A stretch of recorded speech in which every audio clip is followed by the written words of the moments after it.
Hi all, this is Dr. Swapna Athwale from Cosmo Craft Clinic, Pune. Today we are going to discuss about the topic about aesthetic surgeries involved with lip or aesthetic non-surgical procedures involved with lip. So there are three techniques. Either you can increase your size of lip, which is called as lip augmentation.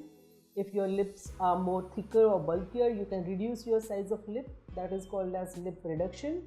Or if your upper lip part is very long or hanging, you can lift your upper lip by doing lip lift surgeries. So first we'll discuss about lip reduction. Who are the candidates who are looking for lip reduction? Is the patients who are having a bulkier lower lip. Most common is it is done for lower lip. So the suture line, the procedure is under local anesthesia. Suture line is totally from inside, it is not visible from outside. It's a daycare procedure, it's very safe. It is just the what I can say office procedure where you can come in, get the surgery done, and you can go and join back your routine. So there is no downtime as such. Little bit of lower lip swelling will be there for 1 or 2 days. You have to eat non-spicy food or the food which is less hard to chew, and the sutures are completely dissolvable, and all the sutures are from inside. So this is all regarding lip reduction surgery.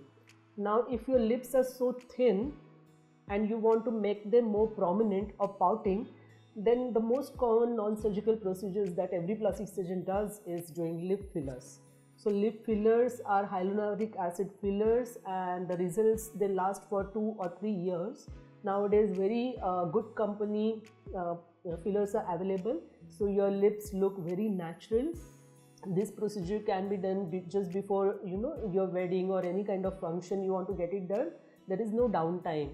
Next day you are ready for your function. So this is a very safe procedure, can be done under minimal of local anesthesia, and you can say this is the office procedure.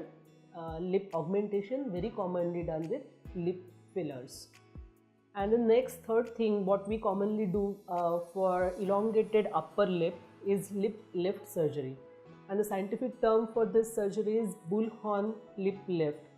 This is a procedure where upper lip area is too much elongated, that is covering your smile and covering your teeth area, and your teeth are not visible when you smile. It doesn't look good. So what we do, we have to lift your upper lip. How to do it? It's very safe procedure, done under again local anesthesia. The scar is hidden in your nostril line, not prominently visible at all, and your lip gets uplifted look. This can be combined with lip fillers or lower lip reduction if needed. So we have discussed about 3 important procedures about lip. One is lip reduction, other is lip augmentation, and third thing is lip lift.